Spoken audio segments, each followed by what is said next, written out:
Привет, я на Филипповском 13, и сегодня у нас необычный выпуск. 24 декабря этого года в Ливии пройдут президентские выборы, участвовать в которых согласились все политические силы этой страны. А через месяц, в январе, будет избран новый парламент. Что происходит сейчас в Ливии? Какое будущее ее ждет? У нас появилась уникальная возможность обсудить эти вопросы, и не только их, с видным политическим деятелем эпохи правления Муаммара Каддафи, входившим в ближайшее окружение ливийского лидера, его двоюродным братом Ахмедом Каддаф ад-Даум, с которым мне удалось лично познакомиться во время моей работы в Арабской Республике Египет. Господин Ахмед Каддаф ад-Даум любезно согласился дать интервью каналу Филипповский 13 и пригласил нас в свою резиденцию в Каире. Выражаем ему за это искреннюю признательность. Если же вам интересна история гражданской войны в Ливии и арабских революций, охвативших регион Ближнего Востока и Северной Африки с 2011 года, то рекомендуем посмотреть наш специальный 4-серийный выпуск, посвященный этим событиям. Ссылки в описании. Прежде всего, уважаемый господин Ахмед Каддаф ад-Даум, я хотел вас поблагодарить за то, что вы 4 года спустя согласились встретиться со мной для интервью. И мой первый вопрос будет касаться ситуации в современной Ливии. Скоро состоятся парламентские выборы в декабре этого года. Что вы от них ожидаете? И вообще, что сейчас происходит в Ливии, памятуя, что только-только нащупывается какой-то путь в конце туннеля, связанный с окончанием гражданской войны? Я рад вновь встретиться с вами здесь. Я приветствую то, что вы делаете в рамках освещения ситуации в Ливии. Как вы могли наблюдать, последние 10 лет прошли в попытках совладать с анархией. Запад пришел к нам по решению Совета Безопасности. В течение 2 недель было принято решение разрушить страну, которая была у всех на слуху, была крепостью, предохранительным клапаном Северной Африки. Страна была обращена в пепел под предлогом защиты мирных жителей, прав человека и всего того, о чем они говорили в то время, проливая крокодильи слезы на очередных саммитах. В итоге они убили Каддафи и просто ушли. Сегодня международное сообщество не способно принять решение, позволяющее защитить мирных жителей от всех этих преступлений, которые мы видим по телевидению. Помочь им в этой печальной ситуации, спасти их от голода, унижения, вынужденного перемещения, несправедливости, лишений международной мафии, сделавшей Ливию своим прибежищем. Конечно, они не подходили к вопросу серьезно в течение этих 10 лет, полных крови, слез и боли. Но вот мы дошли до того момента, когда стало казаться, что международное сообщество, наконец, заняло серьезную позицию. Когда состоялась конференция в Женеве, несмотря на то, что все происходящее в Ливии управляется извне и не имеет никакого отношения к ливийцам, даже все существующие органы были созданы в Схирате, Женеве и на других международных конференциях при международной поддержке.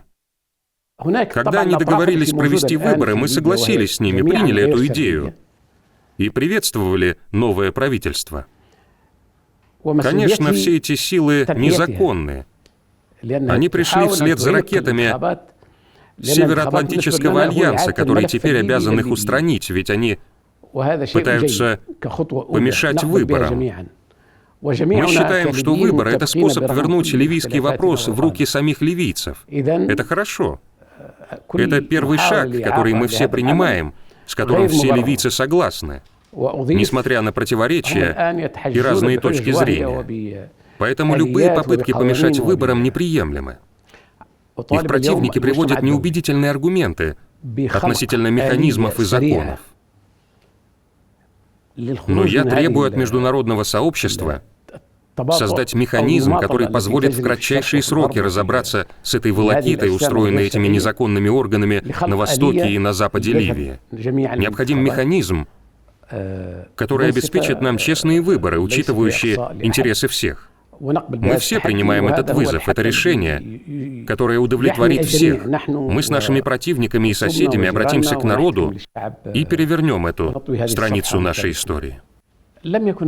Все происходившее не было войной между ливийцами, а было войной, управлявшейся извне, вдохновлявшейся извне и спонсировавшейся другими странами. Ливийцы были лишь марионетками, которых дергали за нитки в этой войне. К сожалению, мы с самого начала знали, что никто из соперничающих сторон не преуспеет. Целью всего этого было совладать с анархией. Гражданская война в Ливии не была просто войной между ливийцами, которые начали сражаться друг с другом по какой-то причине. Противоборствующим сторонам была оказана очень серьезная поддержка из-за границы. Привлечены иностранные средства. Когда они поняли, что не смогут сами вести эту войну, то обратились за помощью к иностранцам. Все стороны в этой войне обращались к ним за помощью, чтобы вести ее, ведь ливийцы не будут сражаться друг с другом. Поэтому сегодня мы сталкиваемся с проблемой иностранного присутствия на нашей территории. Но я считаю, что в этот раз Совет Безопасности принял четкое решение по этому поводу, и все иностранные силы скоро уйдут из страны. Что касается Ливии, Ливия всегда позиционировалась как африканский лидер, как страна, которая ведет панафриканскую политику. Каким вы видите сейчас будущее Африки? Сейчас в Африке происходят достаточно сложные процессы. Недавно был военный период в Гвинее. Мы знаем, что сложная ситуация в Мали. Африка – это сейчас своего рода кипящий котел. У Муаммара Каддафи была идея объединения Африки, создания Соединенных Штатов Африки. Как вы полагаете, во-первых, интересна ваша оценка текущей ситуации в Африке и ваш прогноз, удастся ли когда-то вернуться к этим идеям такой панафрики? После того, как в Ливии свершилась освободительная революция, Каддафи возглавил борьбу за освобождение Африки. 40 лет он вел борьбу вместе с африканскими лидерами и народами на севере и на юге континента. В Чаде, Нигере, Уганде, Эфиопии, Мали, а также в странах, которые находятся ниже Западной Сахары, оккупированной в свое время испанцами. Это была освободительная борьба, в которую ливийцы вносили посильный вклад. Мы боролись за Африку, потому что это наш континент, мы тоже африканцы. Однако мечта Каддафи заключалась не только в освобождении Африки, он не хотел, как говорится, останавливаться на полпути. Поэтому началась борьба за объединение Африки. Наш континент находится среди огромных пространств. Китай, Россия, Америка, АСЕАН.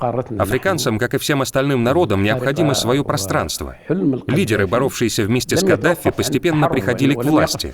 Каддафи поддержал по меньшей мере около 20 президентов. Таким образом, Каддафи возымел авторитет в Африке в целом и среди африканских лидеров-революционеров. В нашей борьбе за единство мы стремились создать Соединенные Штаты Африки с единым африканским правительством, единой армией и экономикой, общими ресурсами и сельским хозяйством.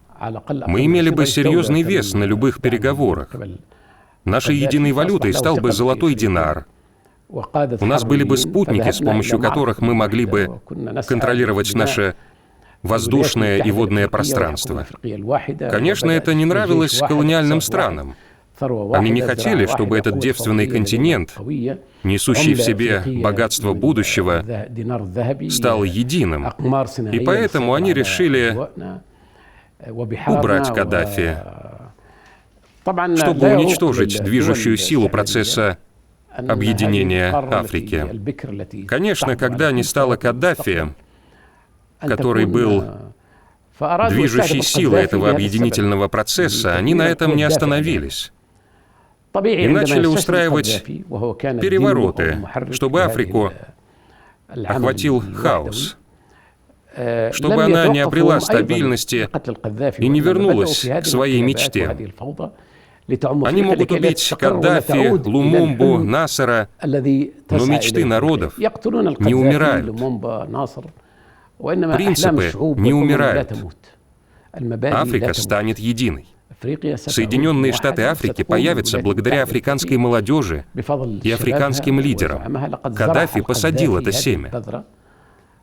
Оно прорастет и станет деревом с пышной кроной, в тени которого укроются все африканцы. Завтра Африка станет сильнейшим континентом, обладающим огромной экономической и военной мощью. Будет положен конец нынешней несправедливости, голоду, этой боли африканцев, несмотря на все заговоры, которые плетут против Африки. Вы занимали высокие государственные посты в Ливии во время правления Муаммара Каддафи. Скажите, пожалуйста, вы сами были лично вовлечены в эту борьбу за Африку, когда Каддафи планировал объединить Африку? Какова ваша личная позиция и, может быть, вы были вовлечены в какие-то действия, в отдельные элементы политики? Что вы можете рассказать нашим зрителям?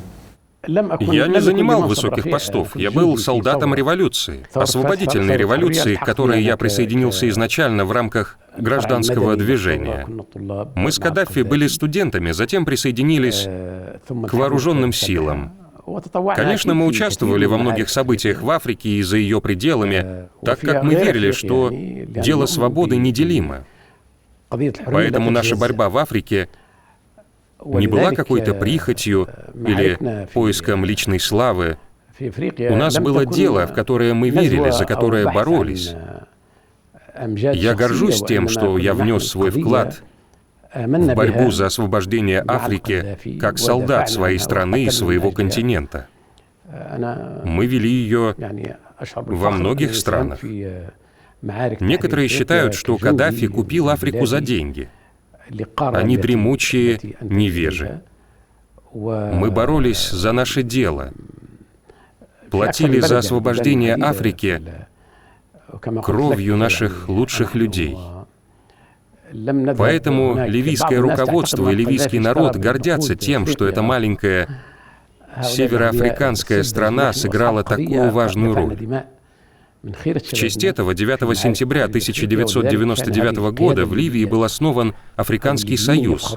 Каддафи занял ведущую роль не на пустом месте, а в результате того, что твердая позиция ливийцев, которые проявляли героизм, выступали за братство и обрели славу, оказалась вписана в историю всей Африки. Многие другие африканцы тоже сыграли важную роль. Например, Египет в эпоху Насера, великие лидеры, основавшие Организацию Африканского единства Лумумба и Нкрума. Было множество великих лидеров.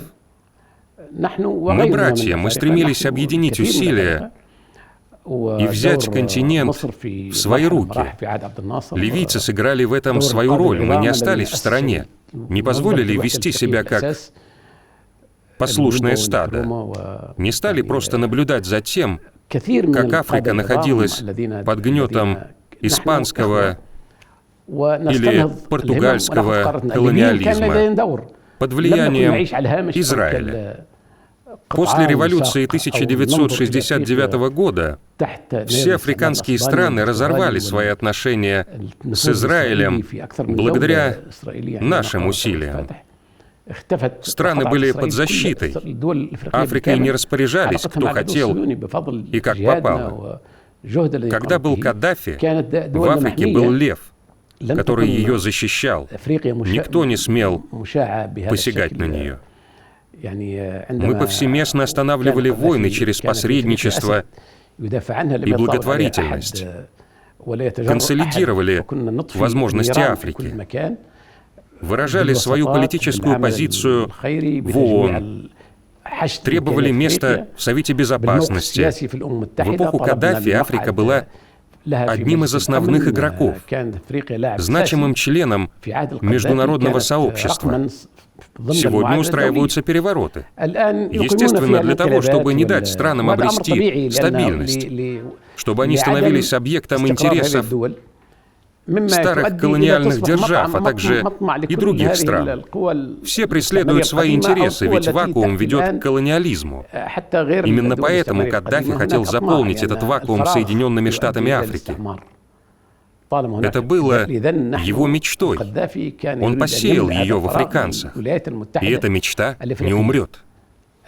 Пусть сейчас мы и столкнулись с трудностями, но солнце вновь взойдет над Африкой. Вам наверняка приходилось не только воевать, но и вести переговоры с различными крупными международными игроками в Африке, с Францией, с Великобританией, с США. Я знаю, что ливийское правительство многие вопросы африканские обсуждало с Францией. Были какое-то время особые отношения между Муаммаром Каддафи и французским президентом Николя Саркози. Можете немножко подробнее об этом рассказать? В чем заключалась ливийская дипломатия в Африке и ее взаимодействие с крупными международными игроками на континенте? Когда мы вели борьбу за освобождение Африки, то находились в противостоянии с Европой.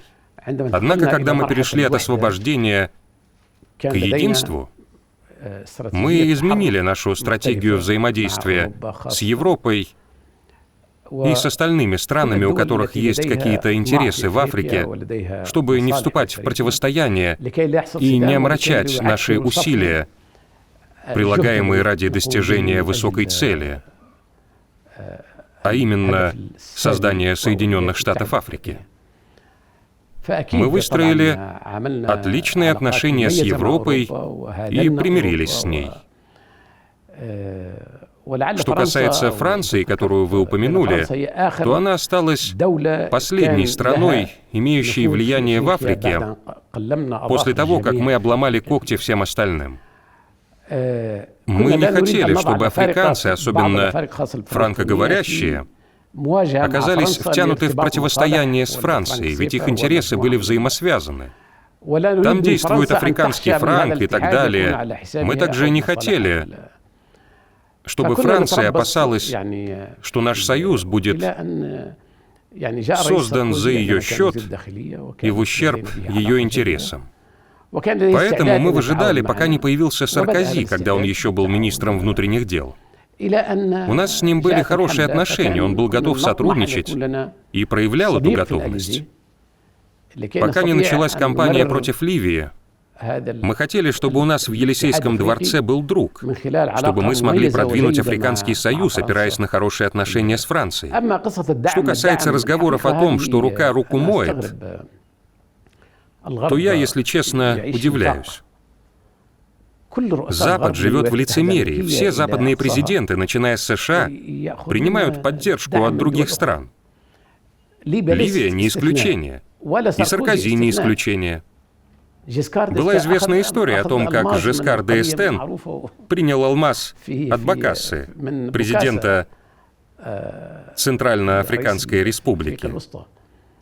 То же самое и на парламентском уровне. Они рассуждают о демократии, но на Западе нет демократии. Сейчас народ во Франции, в других странах Европы, в Америке восстает против этой так называемой демократии, которая в сущности является властью богачей. Компании спонсируют президентов, государства спонсируют президентов, чтобы те продвигали их интересы, выполняли какие-то задачи или защищали интересы какой-то партии. Это не имеет ничего общего ни с демократией, ни с правами человека, ни даже с интересами государства. Человек приходит на несколько лет, затем уходит, а на его место приходит другой человек, который защищает интересы уже других сторон. Конечно, я приветствую то, что Франция осудила Саркози, ведь это доказывает, что он не годился на роль президента. Таким образом, решение, принятое им против Ливии, было ошибочным. Оно противоречило интересам Франции и вредило отношениям между Францией и Африкой с одной стороны. С другой стороны, я призываю французский народ и французское правительство, а также политические силы во Франции судить Саркози не за то, что он брал деньги. Это неудивительно для Европы. Удивительно то, что этот человек нарушил резолюции Совета Безопасности ООН. Вооруженные силы Франции атаковали Ливию еще до решения Совета Безопасности в нарушение всех резолюций. Это задокументированный факт. Ливия не представляла угрозы миру и безопасности. Пока не вмешался Совет Безопасности, ливийская проблема была исключительно внутренней. Международное право однозначно в этом отношении. Поэтому я призываю народ Франции и французское правительство провести расследование в отношении Саркози, так как он уничтожил франко-ливийские отношения и положил начало убийствам ливийцев, которые привели к появлению огромного количества незаконных мигрантов, привели к тому, что Ливия, в которой никогда не было ни Аль-Каиды, ни прочих террористов и экстремистов, стала прибежищем для всей мафии мира. Все это также поставило под угрозу Центральноафриканскую республику, Чад и другие страны, в которых у Франции есть интересы. Сенегал, всю Западную Центральную Африку. Вот за это надо судить Саркози, а не за то, что он брал или не брал деньги. Что это за правосудие? Это неприемлемо. Мы требуем, чтобы Франция извинилась перед ливийским народом. Ведь этот президент таким образом внес вклад в войну против Ливии. Давайте откроем новую страницу франко-ливийских отношений. Как говорится, кто сломал, тому и чинить. Они разрушили Ливию. И уже 10 лет мы страдаем, проливая кровь и слезы из-за вмешательства президента Саркози. Разве этого недостаточно? Разве мы не вправе требовать извинений и проведения расследования? Я требовал от господина Гутерриша провести расследование событий 2011 года. Это было явное нарушение, в том числе со стороны Лиги арабских или уже еврейских государств. Они приняли решение, даже не отправив миссию по установлению фактов, как это должно быть при принятии любых мер. Необходимо было отправить миссию, установить факты и лишь затем принимать решение. Они же ни к кому не обратились. И принесли Ливию Совету Безопасности на блюдечке с голубой каемочкой. Все это было сделано под давлением США и других стран, чтобы затем разрушить Ливию, ударив по ней десятками тысяч ракет и самолетов. Война продолжалась 8 месяцев, не день или два. Когда Каддафи начал революцию, то она не продлилась и недели. Здесь же ливийцы выстояли 8 месяцев вместе с Каддафи. Это говорит о том, что его позиции были прочны, что он пользовался народным признанием.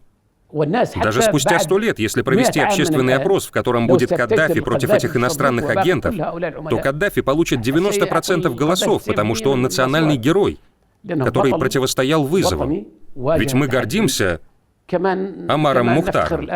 Омар Мухтар не преклонился перед Италией и боролся с агрессией. Омар Мухтар не преклонился перед Италией, отказался сдаться и стал святым в глазах всего мира.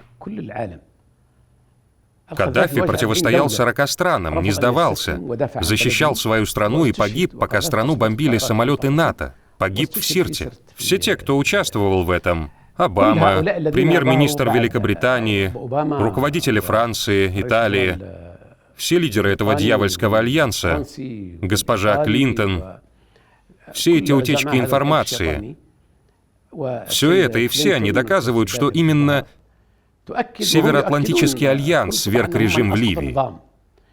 Именно они свергли режим и привели нас к нынешней катастрофе.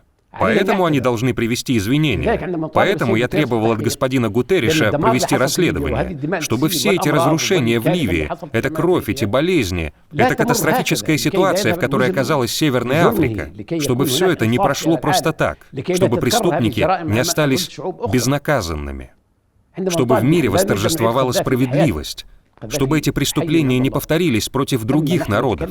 Когда мы требуем этого, мы не хотим вернуть Каддафи. Каддафи жив и в наших сердцах. Мы говорим о том, до чего нас довела НАТО.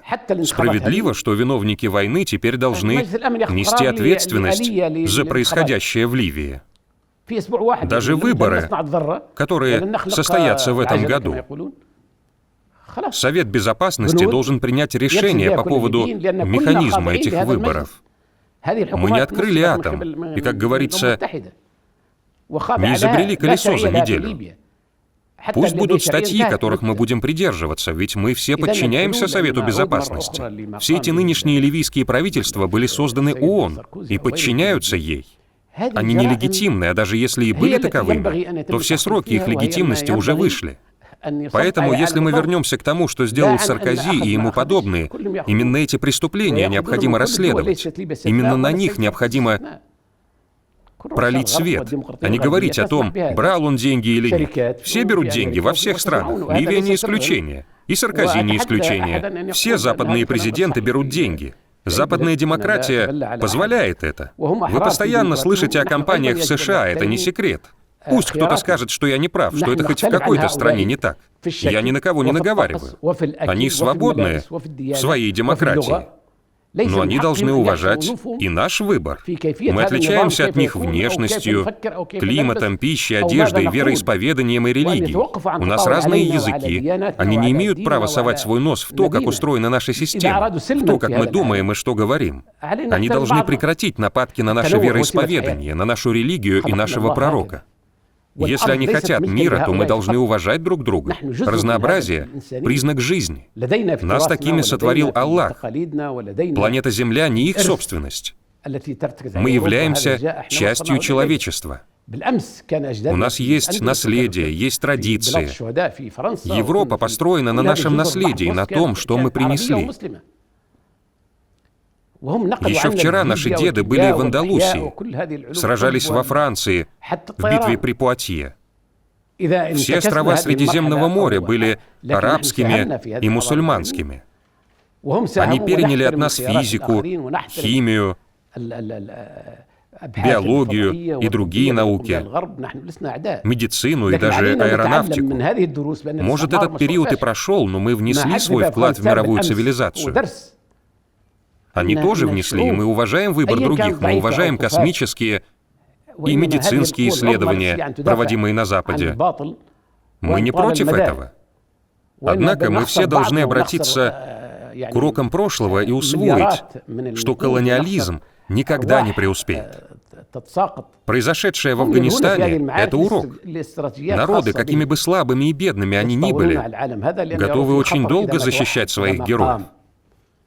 Мы теряем миллиарды, мы теряем людей, а для них все эти войны — лишь развлечения, которые они устраивают в исполнение собственной стратегии, пытаясь захватить мир.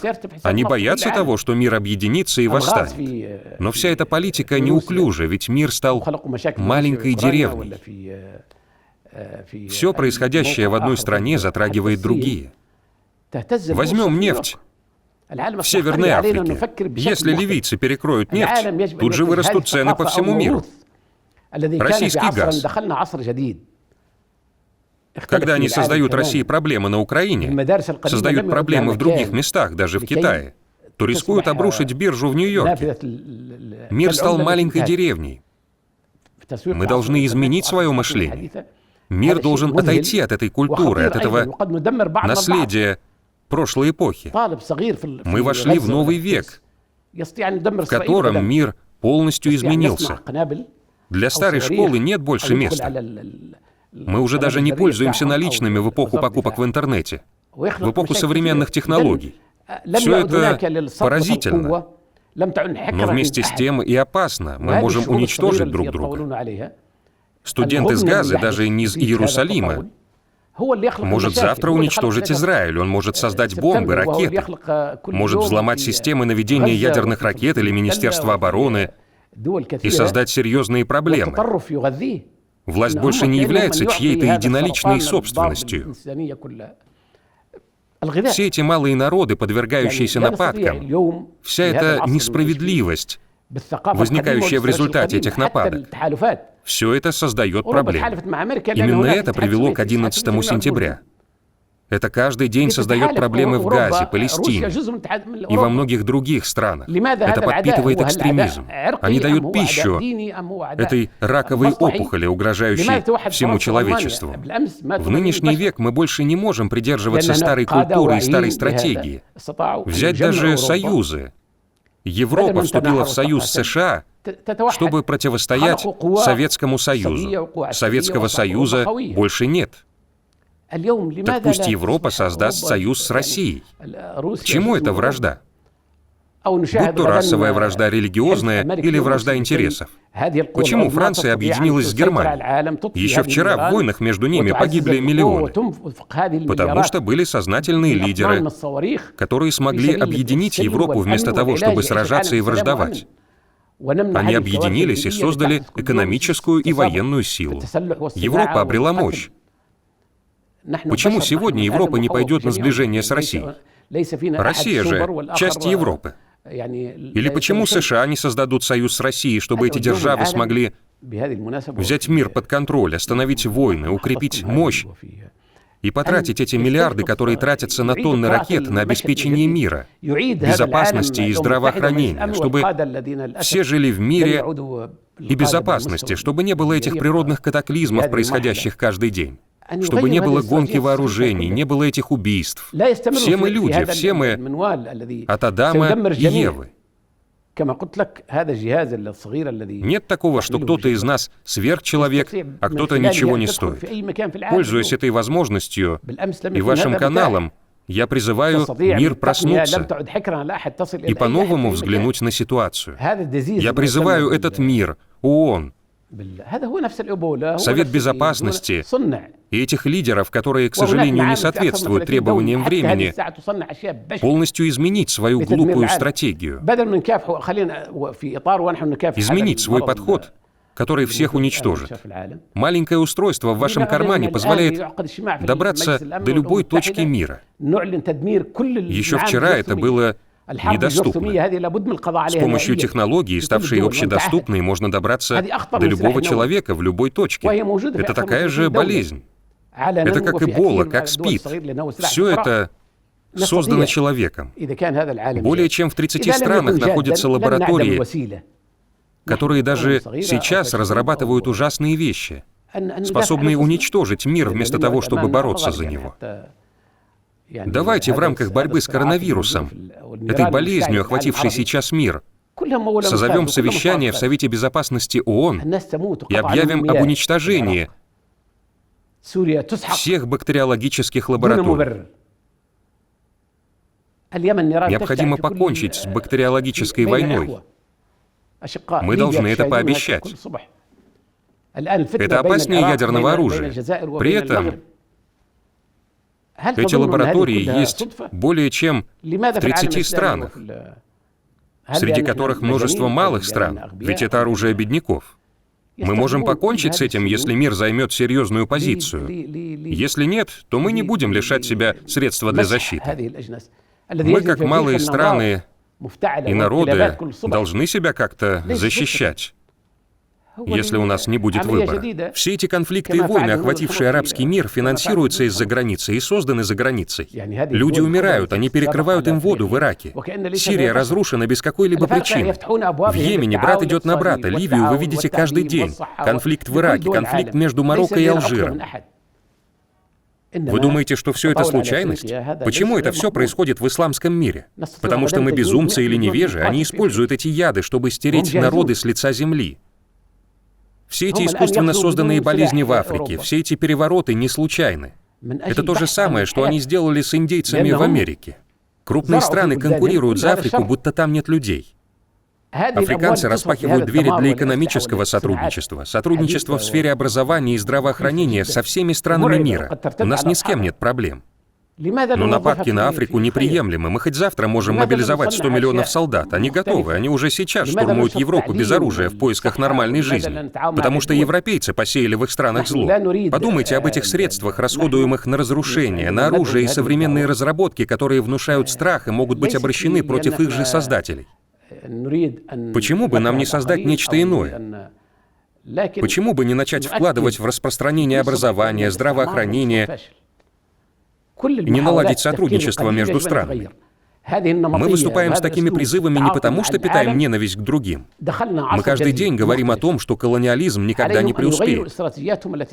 Любые попытки мыслить по-старому необходимо прекратить, избавиться от этих стереотипов, от этого подхода к взаимодействию с миром. Мы вошли в новый век, надо изменить стратегию, которую создали после Второй мировой войны, считая, что таким образом можно обеспечить безопасность и защитить себя. Коран гласит, и эти дни мы сменяем чередой среди людей. Это закон. Вчера мы были в Андалусии, а сегодня мы не можем остаться в Ливии. Еще вчера над Великобританией не заходило солнце, а сегодня там солнца не видно. Еще вчера в Америке шли разрушительные гражданские войны. Сегодня она стала сверхдержавой, а завтра вернется в прежнее состояние. Это жизнь, и эти дни мы сменяем чередой среди людей. Мой следующий вопрос будет касаться Соединенных Штатов Америки. Американцы уходят из Афганистана, они уходят из Ирака, они концентрируются против Китая. Значит ли это, что Америка оставит сейчас арабский мир в покое или нет? Если бы мы были эгоистами, то сказали бы «Слава Аллаху». Но наши арабские и исламские ценности не позволяют нам этого. Агрессия против любой страны — это агрессия против нас самих. Мы не размениваемся. Мы не будем сильно радоваться, если США оставят Ливию и обрушатся на другую страну в любом уголке мира. Кроме того, они не просто уходят. Из уроков, через которые мы прошли, а также из наших знаний об американской стратегии, мы усвоили, что там, откуда они уходят, они оставляют свое дурное семя. Афганистан — показательный уход. Или показательное военное поражение. Они зачем-то 20 лет назад вторглись, а теперь просто уходят. Как будто эта страна им не важна. Кто осудит это вторжение? Кто оценит все разрушения и все то, что они принесли этой стране? Запад и эгоизм этих богачей и сильных мира сего разрушат мир. Об этом я и говорил, это никому не принесет пользы. Народы все осознали и больше не примут этого. Уроки истории говорят нам о том, что колониализм не преуспеет. Сколько Франция была в Алжире, сколько Италия пробыла в Ливии. Когда мы заключили перемирие с Италией и подписали соглашение, Каддафи поехал в Рим, и в списке его требований было выступление с трибуны на площади в Риме, с которой однажды выступал Муссолини, когда он сказал: «Я собираюсь оккупировать Ливию. Ливия — часть Италии». Каддафи настоял на поездке в это место и выступил там. Он обратился к народу Италии. Там было много людей, это все задокументировано. Он сказал, что пришел доказать, что сказанное в тот день Муссолини неверно, и что колониализм не преуспеет. И вот мы сейчас здесь. Ливия осталась Ливией, Италия осталась Италией. Но что сохраняется между народами? Так это сотрудничество. Мы должны строить мир и любовь. Мы должны усвоить уроки истории. Этого я, к сожалению, не вижу в сегодняшней политике Запада и, в первую очередь, Соединенных Штатов. Скажите, вы верите в то, что когда-нибудь будет судебный процесс над военными преступниками, которые были инициаторами интервенции против арабских стран? Политиками Соединенных Штатов, Франции, Италии, Великобритании. Сможет ли сложиться такая ситуация в мире, когда такой процесс станет возможным? Естественно. Когда Ливия вернется в руки ливийцев. Но я хочу сказать о другом. В Ливии есть два типа разногласий. Есть те, кто выступал против режима Каддафи и не хотел режима Каддафи. У Каддафи была большая мечта, которая, возможно, утомила даже ливийцев. Однако ливийцы оказали поддержку Каддафи. Они покоряли с ним горизонты и сделали эту маленькую страну лидером целого континента. Некоторым ливийцам это не нравилось, это нормально. Пришло новое поколение, не разделяющее наших мечтаний. Они мечтают об Эмиратах, о клубах и о других вещах. Это мечты нового поколения. С ними у нас нет разногласий. У нас разногласия с теми, кто протянул руку иностранному государству, кто растрачивал сотни миллиардов, пока люди голодали на улицах, не имея лекарств, воды и электричества.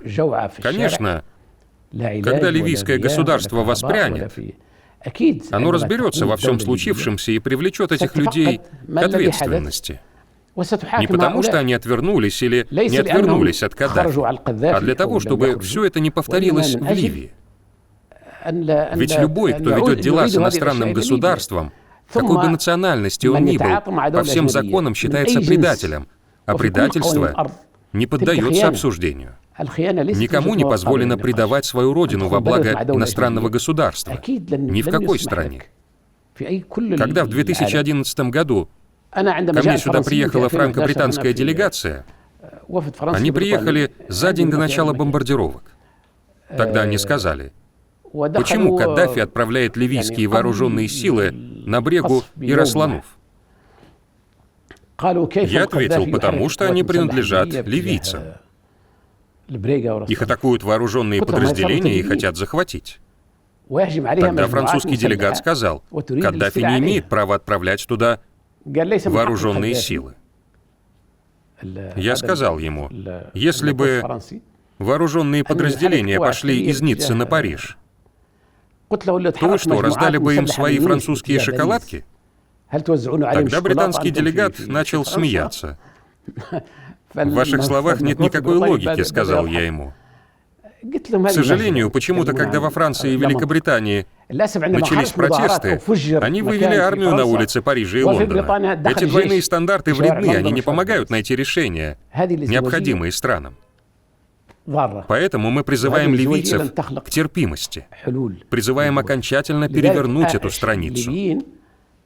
Нам всем есть чего стыдиться, нам всем есть за что извиниться перед своей страной. Мы все совершали ошибки. Мы должны сделать это без колебаний. В конце концов, все в руках ливийцев. Должна быть объявлена всеобщая амнистия для всех ливийцев. Должно быть создано новое государство для всех ливийцев. Мы должны перевернуть эту страницу со всеми ужасными вещами, которые успели произойти. Некоторые продавали документы, были люди, доносившие сведения, сообщавшие координаты наших объектов и позиции вооруженных сил. Это вопросы национальной безопасности. Доносили информацию о наших ракетах, о наших позициях, о нашей ядерной программе и обо всем остальном. Продавали наши документы иностранным государствам.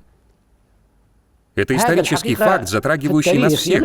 Проступок любого ливийца, позор любого ливийца затрагивает нас всех. Мы не можем этого избежать. Мы должны объявить всеобщую амнистию, перевернуть эту страницу и начать строить новое государство. Этого мы ждем от наших братьев в Ливии, к этому мы призываем сегодня, и мы надеемся, что это произойдет в будущем. Этого требует и организация, членом которой я являюсь. Чтобы мы перевернули эту страницу со всеми ее бедами и построили новое государство для всех ливийцев. Чтобы мы обратили взор в будущее, подняли белый флаг и сдались нашей Родине. Следующий вопрос от Америки к России. Как вы оцените российскую политику на Ближнем Востоке? Россия очень себя активно ведет, особенно в Сирии, ну и в Ливии тоже. Что вы можете сказать вот о российской политике на Ближнем Востоке сейчас? В действительности, когда не стало Советского Союза и мир оказался в руках США, мы надеялись, что они, как единственная сила, повсеместно распространят мир и справедливость. Но США упустили эту возможность. Кроме того, если бы не президент Путин, то не стало бы России. И мир бы погрузился в форменный хаос. Президент Путин смог вернуть великой державе причитающееся ей место и создать баланс в мире. Еще в эпоху СССР у России были прекрасные отношения с арабскими странами. В то время было налажено тесное сотрудничество с Ираком, Сирией, Йеменом, Ливией, Алжиром и даже Саудовской Аравией. Если бы не Россия, то не стало бы Сирии. Россия заняла четкую позицию по этому поводу. Конечно, Россия, как великая держава, или вообще любая страна, имеет свои интересы. Однако мы ценим позицию России относительно арабского и исламского мира. Мы приветствуем позицию президента Путина по ливийскому кризису, а также позицию, касающуюся пленного Ганнибала Муаммара Каддафи, который уже многие годы находится в заключении. Никто не говорит о нем. Мир рассуждает о правах человека и демократии, но о нем никто не говорит. Человек был похищен, Известно, где он находится, у него проблемы со здоровьем. Он находится в государстве. К сожалению, это Ливан, но Ливан потерян, так что я не могу винить ливанский народ. Однако позиция России была четкой, откровенной и публичной в этом отношении, а также в отношении создания истинного баланса и демократии в Ливии. Мы, сторонники Каддафи, составляем 70% ливийского народа. Но долгие годы наши права ущемлялись. Пока Россия не выразила свою позицию в Совете Безопасности и не вернула нам наше право большинства в Ливии. Министр иностранных дел России публично заявлял об этом, и мы этого точно не забудем. Против России устраивается множество заговоров на Украине, в других сопредельных странах и даже в Афганистане. Кажется, что этот конфликт никак не кончится. При этом кажется, что если бы Россия не была сильной, то и не подвергалась бы этим нападкам. Однако я верю, что российское руководство знает, что делает. Оно установило баланс в мире. Россия нацелена на мир, она протягивает руку США и Европе, у нее нет империалистических амбиций. Она не собирается оставаться в Сирии, Ливии или Ираке. Мы не видели этого духа империализма в поведении России, даже в эпоху СССР. Мы желаем России и дальше продолжать идти этим путем. Надеемся на будущее сотрудничество с Россией. Надеемся, что она продолжит вносить свой вклад в поддержание международного мира и безопасности. Я считаю, что Россия занимает твердую позицию в борьбе с экстремизмом и терроризмом, который создали на Западе и который не имеет к нам никакого отношения. Это придумали и создали на Западе. Я призываю российских мусульман внести свой вклад в создание мощной России.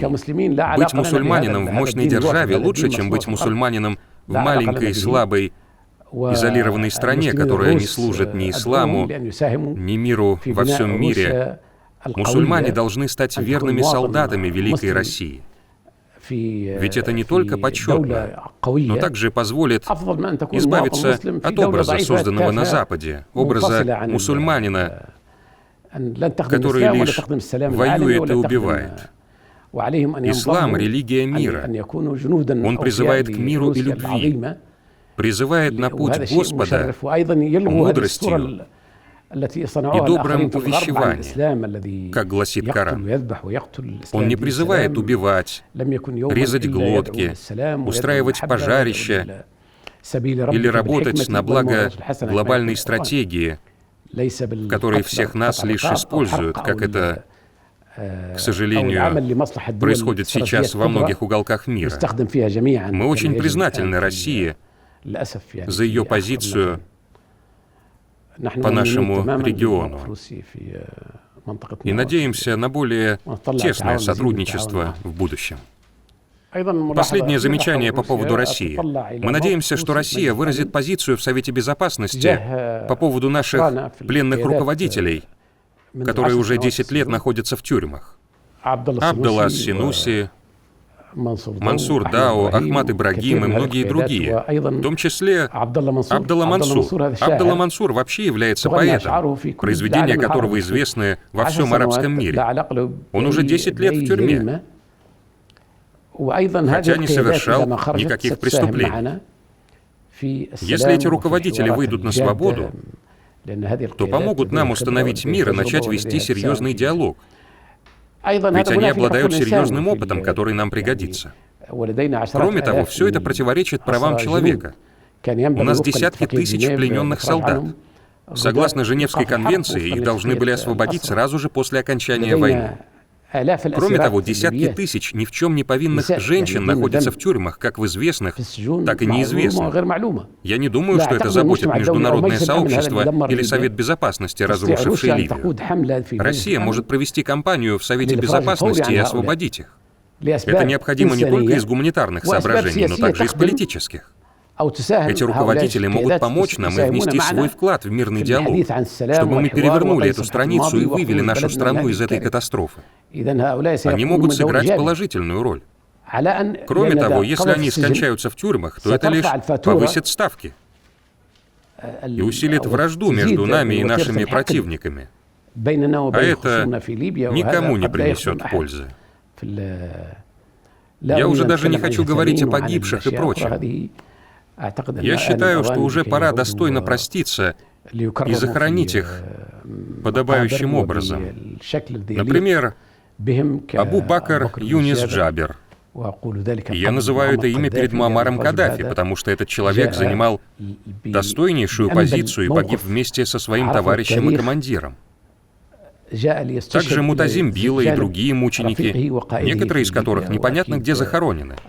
Это также послужит миру, укрепит доверие и позволит избавиться от той ненависти и боли, которые принес нам Североатлантический альянс в 2011 году.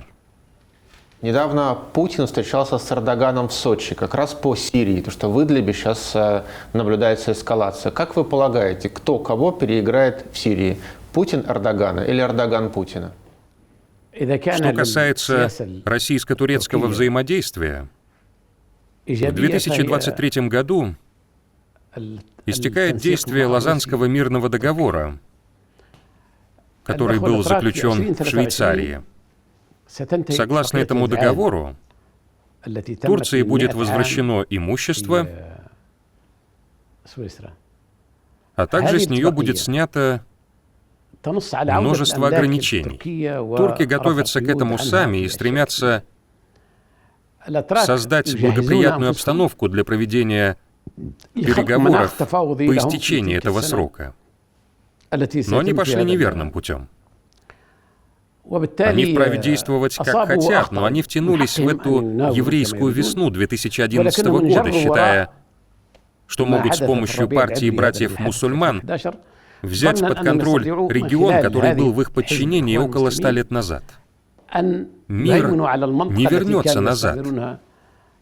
Это заблуждение. Другой вопрос. Эти братья-шайтаны, или как они сами себя называют, мусульмане, они не имеют отношения к исламу. Ислам не партия. Он для всех людей. Это единая религия. Не должно быть так, что появилось 100 партий и возникло 100 религий, как это происходит сейчас. Это беда ислама. Каждый имеет право быть верующим.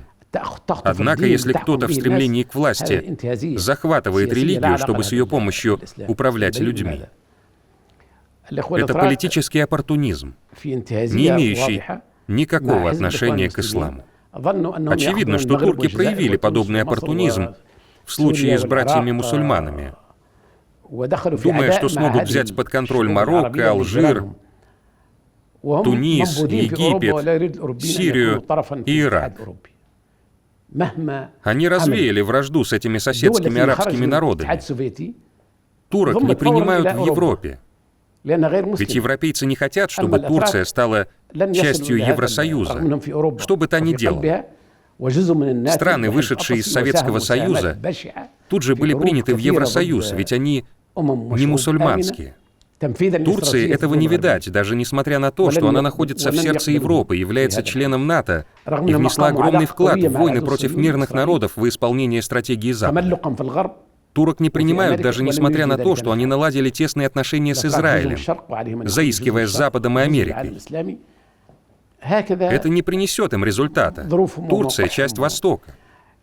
Она должна оставаться частью Востока, частью исламского мира. Это диктуется условиями и их положением. Что касается взаимоотношений с Россией, то совместные интересы России и Турции имеют более тесную связь, чем совместные интересы России и Европы. Не потому что турки ошибаются, нет, потому что Запад не принимает Турцию по многим причинам, в основном религиозным. Говоря о Турции, когда возникла проблема между Турцией и Грецией, Запад единым фронтом выступил против Турции. Однако я уверен, что если бы проблема возникла между Грецией и Италией, то Запад не объединился бы против Греции. Это свидетельствует о том, что турки уже много лет идут не тем путем, пусть даже они придерживаются правильной стратегии, стремясь подготовиться к переговорам спустя 100 лет после заключения Лозаннского договора. Сегодня Турция начала просыпаться, начала восстанавливать отношения с Саудовской Аравией, Египтом и другими арабскими странами, стала придерживаться более правильной позиции по Сирии. Раньше турки занимали враждебную позицию, считая, что Сирия пала и ее больше нет. Арабы — великая нация, которая никогда не падет и не исчезнет. Даже если сейчас она переживает сложные времена в силу определенных обстоятельств, так же, как и остальные народы и нации. Германия была уничтожена и разрушена во Второй мировой войне, а сейчас она объединилась после того, как весь мир поделил ее на части, создала огромную экономическую мощь и стала частью Евросоюза. Япония была разрушена ядерными ударами, но затем восстановилась. Мы, арабы, когда-нибудь тоже воспрянем. Наша нация не может погибнуть, имея такие корни, такое географическое расположение, такие возможности и такую молодежь. Она не исчезнет. Мы одна из древнейших наций на Земле. Кроме того, нынешние условия располагают к тому, чтобы мы заняли достойное место в современном мире, если мы объединимся от Танжера до Бахрейна. Именно поэтому мы всегда призывали к объединению арабов.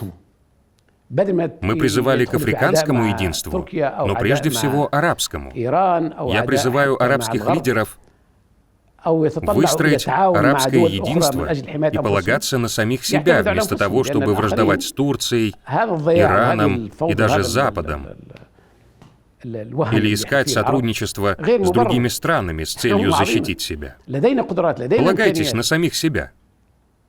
Все эти потери, весь этот хаос — это уязвимое положение, в котором мы, арабы, находимся. Все это не оправдано. Мы великая нация, у нас есть способности и возможности.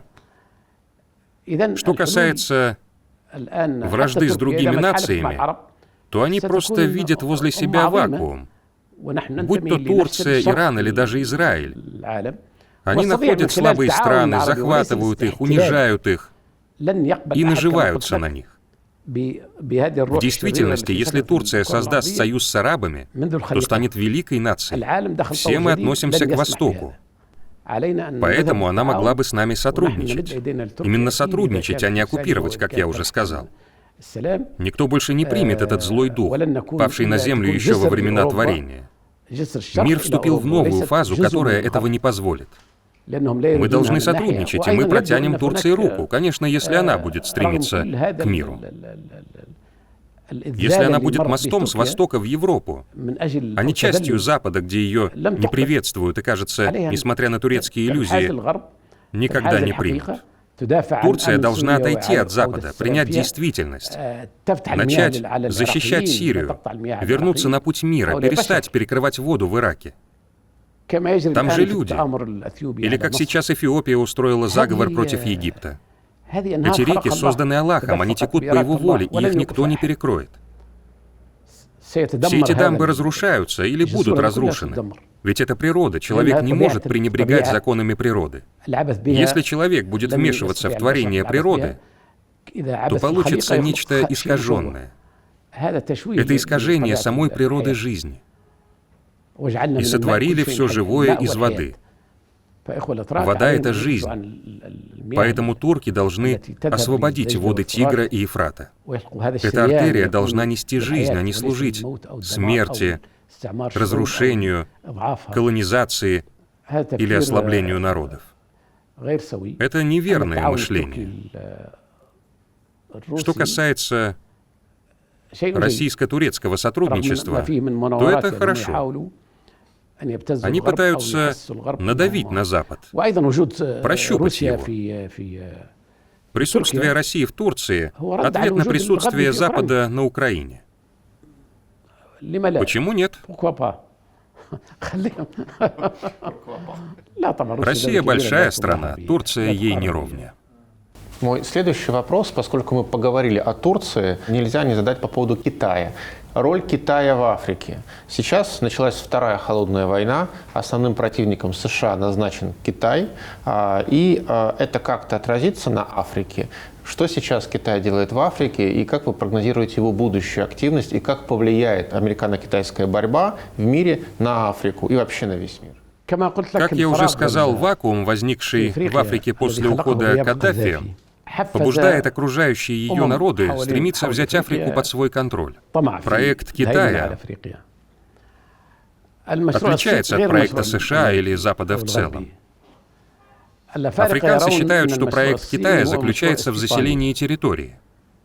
Это скверная сторона позиции Китая. Несмотря на то, что Китай инвестировал огромные средства в Африку, направлял миллиарды в виде помощи, осуществляет сотрудничество в сферах образования, строительства и сельского хозяйства со множеством африканских стран. Но он осуществляет поселенческую деятельность, ведь вместе с китайскими компаниями в страну приходят сами китайцы, которые там остаются и создают огромные сообщества, насчитывающие по всей Африке уже миллионы человек. Африканцы боятся и опасаются этого. Западные же компании просто приходят, высасывают средства и ресурсы, подобно губке, а затем уходят. Помимо Китая, поселенческую деятельность осуществляет и Индия. Индия — великая нация, которая, подобно Китаю, столкнулась с перенаселением и пытается найти прибежище. Они бы и на Луне поискали. Но вот нашли богатые ресурсами континенты и пришли сюда. Индийцы уже давно пришли на восток Африки. Они есть во многих странах. Иногда их выгоняли. Но все равно у них есть поселения от юга до севера континента. Поэтому африканцы опасаются индийцев. Ведь они пришли, чтобы остаться. Это волнение, к сожалению, перевешивает страх африканцев перед Западом. Поэтому они более благосклонно относятся к американцам и европейцам, чем к китайцам и индийцам. Однако этот настрой, который африканцы чувствуют, пугает, ведь они пришли с целью заселить и захватить территорию. Это с одной стороны. С другой стороны, решение, позволяющее защитить Африку, заключается не в мольбах. С неба просто так ничего не упадет. Решение заключается в создании Соединенных Штатов Африки с единой армией и единой валютой. Проект Каддафи. Вот решение. Необходимо объединить африканские возможности и ресурсы, чтобы Африка имела вес на переговорах, имела серьезную покупательную способность, имела силу, достаточную для защиты наших морей и океанов, стала полноправным членом мирового сообщества, чтобы она заняла достойное место, а не была объектом чьих-то интересов. То же самое касается и арабов. На нас, как и на африканцев, нападают другие народы, пытаясь откусить у нас кусок, потому что видят вакуум. Мольбы не позволят покончить с этим. Мы должны трудиться, чтобы объединить народы в союз. Королевство останется королевством, а республика — республикой.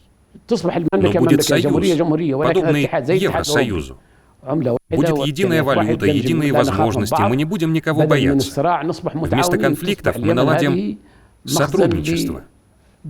Тот же Йемен встанет на защиту всей нации со своими смелыми людьми, которые умирают каждый день без какой-либо причины. Ливия объединит возможности с Марокко и Алжиром, вместо того, чтобы распылять эти возможности и спорить. Нам не о чем спорить. Проблема Сахары тут же исчезнет, когда Марокко объединится с Алжиром. Не будет этой проблемы, не будет проблем между Ливией и Египтом. К северу от Средиземного моря находятся народы, потерявшие в свое время миллионы людей погибшими. Однако они создали союз и экономическую силу. Эти народы объединяет лишь темное прошлое. Первая и Вторая мировые войны, они говорят на разных языках, принадлежат к разным этносам, исповедуют разные религии. Мы же Если взять любого человека из Марокко, Алжира, Ливии или Ирака, мы все из одной семьи, из одной нации, у нас одна религия и один язык. Даже если взять народы, не принадлежащие к арабскому этносу, у нас всех объединяет ислам, а арабский язык — это язык ислама. Это в нашей крови, мы уже 1000 лет в Африке, мы пришли с Аравийского полуострова, но за это время наши крови смешались, и мы породнились с берберами, живущими в Северной Африке. Мы стали единой нацией. Мы с ними гораздо ближе, чем немцы с французами или с англосаксами. Этнически мы гораздо ближе. Таким образом, вакуум может заполнить либо колониализм, либо единство. Поэтому перед Африкой и арабским миром стоит выбор. Либо объединиться, либо кануть в лету, потому что нас всегда подстерегают другие народы со своими целями. Поговорив о международных отношениях, я не могу спросить вас о личных планах. Чем вы сейчас занимаетесь в Египте и чем вы планируете заниматься в ближайшее время? Мы с Каддафи исполняли свою роль в течение 40 лет и несем ответственность за все произошедшее в эпоху Каддафи. Мы несли его послания, его заботы и мечты и передадим их следующему поколению. Однако позор любому ливийцу, который ничего не делает, видя, как пламя охватило его страну, который просто наблюдает. Поэтому мы с моими коллегами основали Фронт национальной борьбы.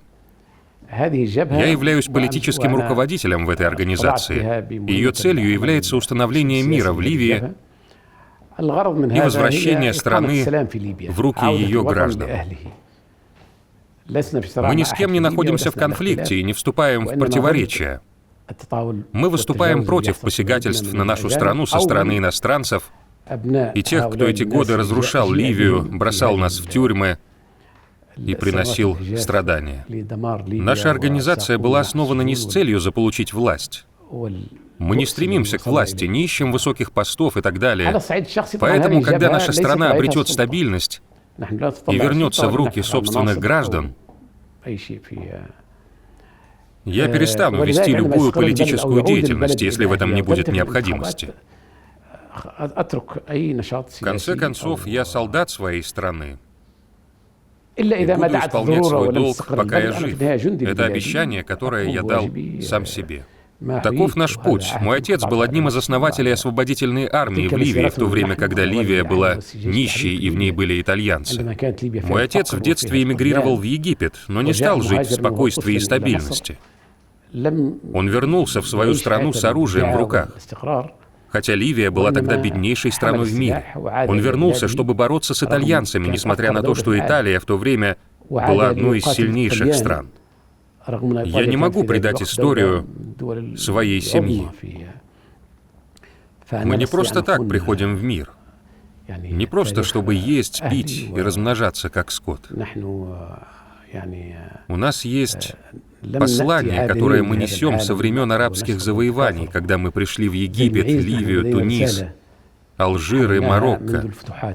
Мой предок Абдул-Рахман Хафек погиб в знаменитой битве при Пуатье на юге Франции.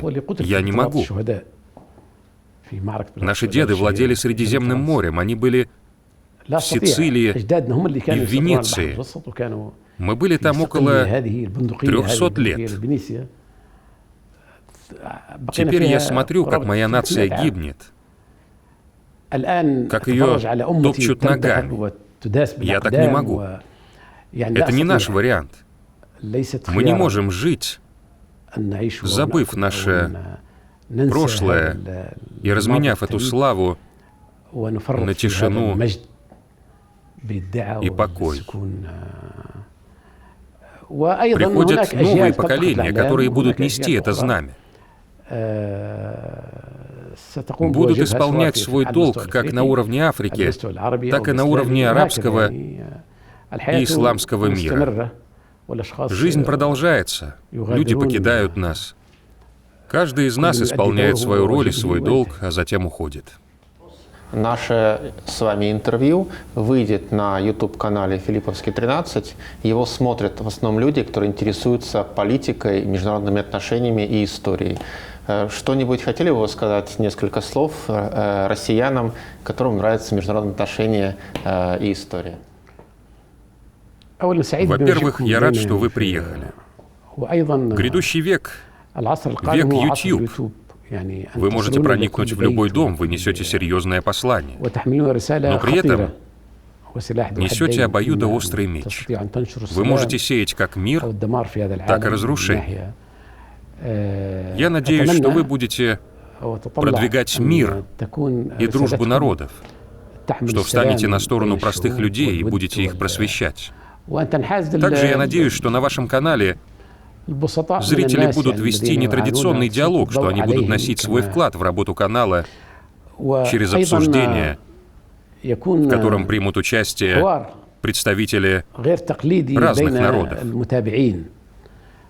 Американцы, китайцы, африканцы, ливийцы, мусульмане, иудеи. Чтобы вы слышали мнение людей и доводили мнение одних до других. Народы ведь не испытывают ненависти друг к другу. Это правительства, у которых есть стратегии, есть противники и амбиции. Это партии, которые не интересуются ничем, кроме власти. Ваше послание серьезное и важное. Я желаю вам успехов и готов к сотрудничеству с вашим каналом в любое время. Если вам будет интересно наше мнение по любому вопросу. Благодарю вас за то, что приехали, а также за то, что вы делаете в этот непростой период мировой истории.